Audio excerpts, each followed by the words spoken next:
Vous êtes sur France 24 et vous avez raison. Bienvenue dans votre journal de l'Afrique. À la une ce soir, la République démocratique du Congo qui reste confrontée à une guerre meurtrière dans l'est du pays. Le AFC M23 poursuivent leur offensive et les Wazalendo sont de plus en plus contestés et les autorités appellent la communauté internationale à reconnaître les crimes commis en territoire congolais. Pour en parler, on reçoit le porte-parole du gouvernement, Patrick Mouyaya, ministre de la Communication et des Médias, de passage à Paris.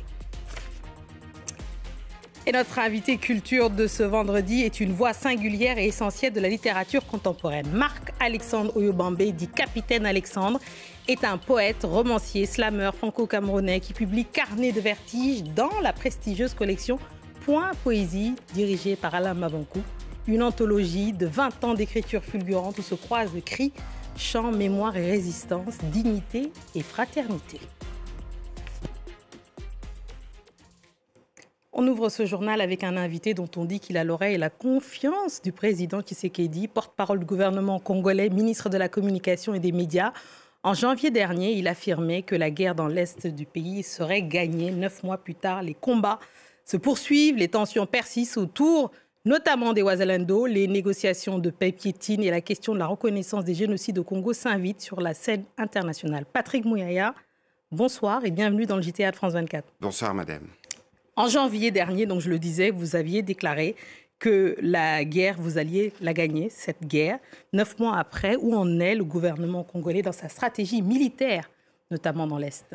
Nous la gagnerons, effectivement. La stratégie militaire, c'est la stratégie qui a été mise en berne globalement parce que nous sommes en instance de discussion et lorsqu'on discute, les armes normalement s'étaisent parce que le premier point, c'est de cesser le feu, même si nous observons qu'entre-temps, ceux d'en face, avec la brigade avancée de l'armée rwandaise qui s'appelle M23, continuent l'œuvre macabre. On a vu récemment dans le Rutshuru en juillet.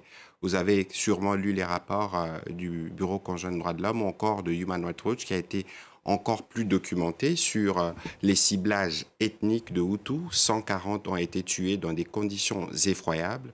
C'est malheureusement ça aussi la réalité sur le terrain, mais cela ne Donc ça veut dire rien, que le cessez-le-feu sur le terrain, vous dites que ça ne fonctionne pas, donc c'est pas appliqué sur le terrain. La question, c'est pas ça fonctionne pas de manière optimale. La question, c'est pas cesser le feu forcément dans les lignes de front où nous sommes engagés, mais lorsque vous regardez les modus operandi dans les Rutshuru, il n'y avait pas des forces là-bas. C'était des populations civiles qui vaquaient à leurs occupations et qui ont été massacrées à l'image de ce qui s'est passé à Kishishi en 2022 et à l'image de ce qui s'est passé il y a plusieurs années. Vous parliez tout à l'heure du génocide. Voilà des preuves récentes de ce que nous considérons comme des génocides. Nous y reviendrons. Pour l'application du cessez-le-feu, il y a aussi la question des Wazalendo, que vous dites que d'ailleurs ce sont des patriotes, soutien de l'armée effective sur le terrain. De patriotes. Alors, où en est, parce que ça fait partie des demandes des Rwandais, où en est le désarmement des Wazalendo? D'abord, il faut qu'on arrive à bien expliquer, parce que lorsque nous adhérons à la communauté de l'Afrique de l'Est en avril 2022, il y a un processus qu'on appelle processus de Nairobi, qui est piloté par le président kenyan Uhuru Kenyatta. Et dans ces processus, tous les groupes d'autodéfense, comme on les appelait à l'époque, avaient souscrit au schéma de la paix et du désengagement, jusqu'à ce que le Rwanda, avec sa brigade avancée, le M23, commence encore l'œuvre macabre d'attaquer d'innocentes populations. C'est pour ça que dans un élan de patriotes, ils se sont levés parce que le terme Wazalendo veut dire tout simplement patriote. Et si vous regardez, on parle de moins en moins de groupes d'autodéfense ou de Maïmaï, mais on parle du vocable Wazalendo parce qu'il y a eu comme cette forme d'unité pour défendre évidemment la patrie. Et donc aujourd'hui, le Rwanda ne peut pas, ni personne ne peut d'ailleurs, interdire à des Congolais de s'élever où ils sont pour défendre la patrie. Mais cela dit, comme gouvernement, nous avons une stratégie qui va permettre de bien gérer ces énergies qui veulent défendre la patrie dans ce qu'on appelle la réserve armée des défenses, où nous pourrons évidemment prendre ceux qui satisferont à un processus de vetting parce qu'il sera hors de question pour nous d'admettre, dans le cas de cette réserve, tous ceux qui se seront compromis par des violations de droits de l'homme. D'accord, donc on rentre dans le détail. Néanmoins, j'ai une question, on reste dans l'Est, une question rapide.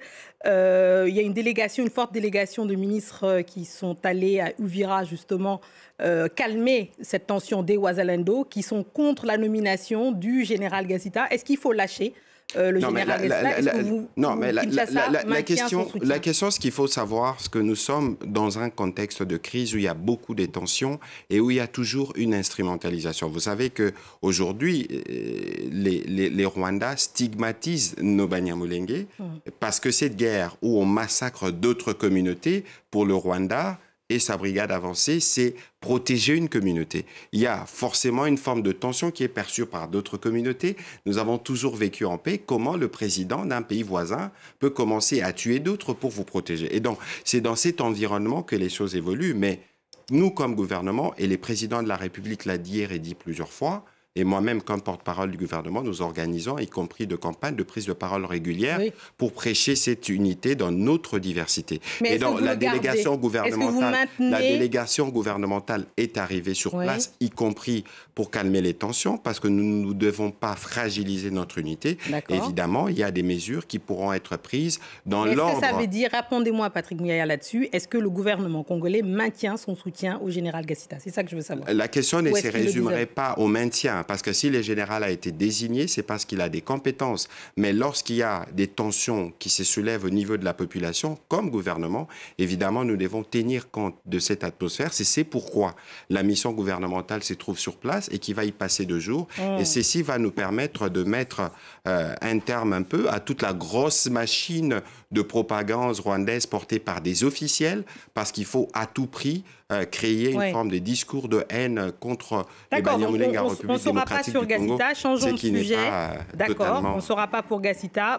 Changeons de sujet, c'est intéressant. Ce qu'il faut savoir, c'est que le gouvernement va prendre des dispositions. Certaines ont déjà été prises, pour s'assurer de restaurer l'apaisement, pour s'assurer que nous restaurons l'entente entre communautés, parce qu'on a besoin de cette unité pour faire face à l'ennemi que nous avons en face. On vous entend, on en saura un peu plus donc dans les jours qui viennent ou les heures qui viennent peut-être. Sur Joseph Kabila, là aussi, on a appris aujourd'hui que le procès était reporté. Surprise, parce qu'il faudrait qu'il soit jugé en tant que Rwandais. Est-ce que vous avez une explication là-dessus? Je ne suis pas sûr d'avoir entendu ça. Et c'est pas de bonne loi de commenter les décisions de justice, mais ici, il faut rappeler, plus que tout le monde, c'est que le président Kabila, c'est le seul Congolais qui bénéficie d'une loi. En tant qu'ancien président, on n'en a pas deux, on n'a que lui. Et si vous regardez cette loi, les obligations qu'il a vis-à-vis de cette loi, je ne suis pas sûr qu'il les a remplies. Sinon, il ne serait pas complice de rebelles. Dans les faits, il a été à Goma, à Bukavu. Vous avez vu ce que ça représente. Et donc, s'il y a des conséquences judiciaires que ces comportements ont imposées, il faut laisser la justice faire son travail.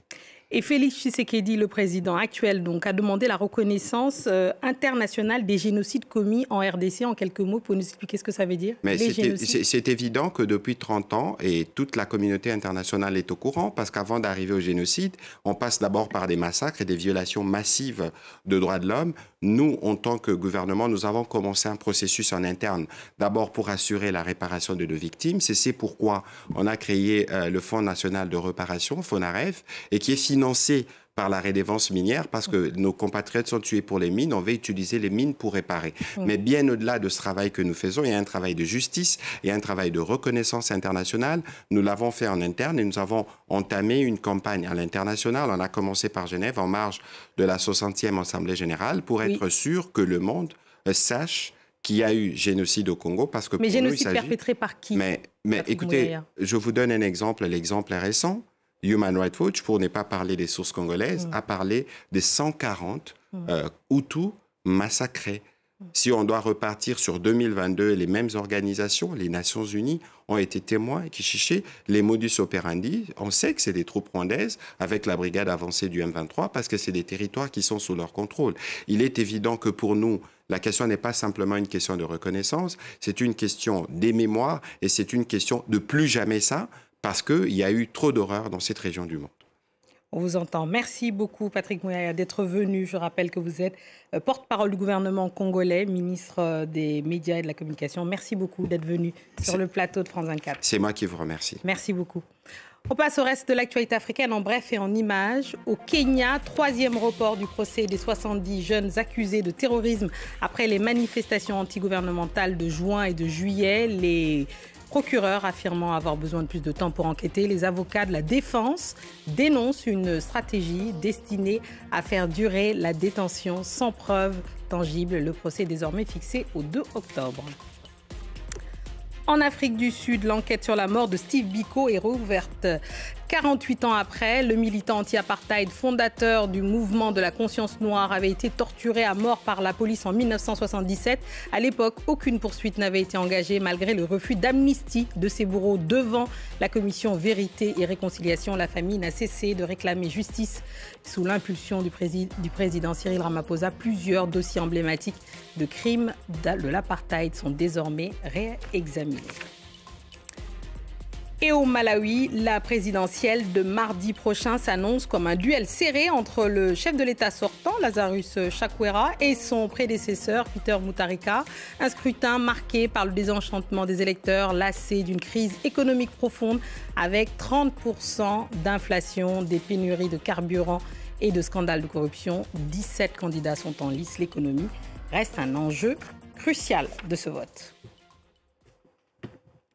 Et allez, on passe à notre invité culture de ce vendredi et nous avons le plaisir de recevoir Marc-Alexandre Oyobambe, dit Capitaine Alexandre, poète, slameur, romancier. Il incarne une voix majeure de la littérature engagée contemporaine. Il a publié des romans, des recueils de poésie remarqués, tissant des ponts entre l'intime et le collectif, la mémoire et l'espérance. Avec Carnet de vertige publié dans la collection Point Poésie, il propose une anthologie qui retrace 20 ans de création entre révolte lumineuse et fraternité. Ces mots sont une invitation à rêver le réel pour mieux le transformer. Merci Marc-Alexandre Oyobambe d'être sur le plateau de France 24. C'est un plaisir. Bonsoir et merci. Merci de m'accueillir. Alors, Marc-Alexandre, donc la poésie, la hauteur, on en a bien besoin d'ailleurs par les temps qui courent. Merci M. Bouyaya d'être resté d'ailleurs avec nous. C'est aussi un moment important, je pense. On en a tous besoin. Pourquoi ce moment précis pour publier cette anthologie? Qu'est-ce qu'elle représente pour vous? Une traversée. J'ai eu la chance d'avoir une demande d'Alain Maboncou qui m'a presque commandé cette anthologie, qui m'a dit « Écoute, je veux publier voilà, ce que tu as écrit depuis 20 ans. » Donc des textes de rap, des textes que j'ai slamés, des extraits aussi de recueils de poèmes publiés par le passé. Et il m'a laissé une carte blanche, donc c'était vertigineux, il fallait replonger dans 20 ans d'écriture et donc j'ai eu beaucoup de bonheur à faire ça, beaucoup d'émotions aussi. Et nous à le lire. Alors votre écriture, elle est souvent décrite comme une poésie, et quelle que soit la forme, que ce soit le roman, voilà, que ce soit le slam, donc la poésie vous traverse en quelque sorte, de résistance, mais une poésie de résistance et de fraternité. Est-ce que vous pouvez nous expliquer pourquoi? Je crois que c'est lié à mes professeurs d'espérance. Vous savez, pourquoi on résiste? C'est bien parce qu'on espère que des lignes peuvent bouger encore. Sinon, on ne résiste pas, on se laisse abattre, on se laisse dominer par la peur ou par la fatalité. Moi, je crois profondément à un verre de lumière juxtapose à la fatalité, la résistance à la fatalité. Et j'écris pour ça, parce que mes professeurs d'espérance m'ont enseigné ça. Je propose d'ailleurs qu'on vous laisse une petite carte blanche. On ne fait pas ça souvent, mais un petit extrait. On avait envie de terminer ce journal après voilà, tous ces sujets très, très difficiles qu'on a à traiter souvent sur ce journal de l'Afrique. Mais un petit moment avec Marc-Alexandre Oyobambe pour nous lire un extrait. Et on va se quitter d'ailleurs là-dessus. Voilà. Avec plaisir, je vous dirais... Poète tambour, j'abrite la résonance du monde. Ma plume transporte l'écho humain, les mots de l'âme, les mots de l'homme, l'écume des jours, l'éclat des nuits. Derrière l'écran, accro à cran, j'écris. Avec le cœur écrin d'amour, toujours j'écris. J'écris de la poésie comme d'autres plantes des arbres, j'écris. J'écris de la poésie comme d'autres tentent l'impossible, j'écris. J'écris de la poésie comme d'autres chantent les possibles, j'écris. Comme d'autres vivent. Comme d'autres vivent, comme d'autres vivent, j'écris de la poésie pour dire que je suis vivant et à travers moi tellement d'autres aussi. J'écris de la poésie pour ne pas me noyer en mots troubles, j'écris de la poésie pour réunir nos solitudes. J'écris de la poésie car je n'ai rien d'autre dans la vie que d'être vivant. Rien d'autre dans la vie que d'être vivant. Merci beaucoup. Merci pour votre écoute.